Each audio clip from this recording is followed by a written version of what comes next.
UP चुनाव की सरगर्मियां अपने चरम पर हैं। प्रदेश में चौथे चरण के लिए मतदान भी संपन्न हो चुका है। तमाम दल के नेताओं ने आखिरी 2 चरणों के लिए पूरी ताकत झोंक दी है, लेकिन बीजेपी के फायर ब्रांड नेता और वरुण गांधी का कहीं अता पता नहीं है। वरुण न तो बीजेपी की रैलियों में आ रहे हैं और न ही पार्टी की ओर से उन्हें कोई बुलावा आया है।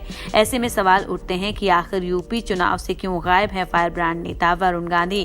क्या पीलीभीत में बीजेपी का चुनावी समीकरण बिगाड़ेंगे वरुण गांधी? दरअसल चौथे चरण में ही वरुण गांधी के गढ़ में वोटिंग हुई, लेकिन वो दिल्ली में डेरा डाले हुए हैं। स्थानीय नेताओं की माने तो वरुण अपने जिले की विधानसभाओं में प्रचार करते तो इससे बीजेपी को ताकत मिलती, लेकिन उनका न होना सबको खटक रहा है। वरुण के साथ ही उनकी मां और सांसद मेनका गांधी भी प्रचार से दूर ही हैं। सियासी जानकारों की माने तो पिछले कुछ समय से बीजेपी की सरकार पर हमलावर रहे वरुण का चुनाव से यूं दूरी बनाना बीजेपी को कहीं न कहीं नुकसान ही पहुंचाएगा। असल में पिछले कुछ वक्त से वरुण गांधी किसी न किसी मुद्दे के बहाने अपनी ही पार्टी और सरकार पर हमला बोलते रहे हैं। साथ ही उन्होंने बीजेपी के सांगठनिक कार्यक्रमों और राज्य कार्य समिति की बैठकों से दूरी बना ली।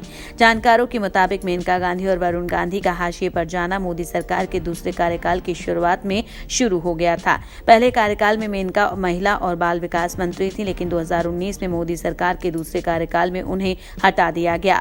मोदी का दूसरा कार्यकाल शुरू होते ही वरुण और मेनका को बीजेपी से साइडलाइन कर दिया गया।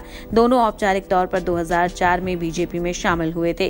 कुछ महीने पहले ही बीजेपी ने पीलीभीत के सांसद वरुण गांधी और सुल्तानपुर से सांसद उनकी मां मेनका गांधी को अपनी 80 सदस्यीय राष्ट्रीय कार्यकारिणी से हटा दिया था।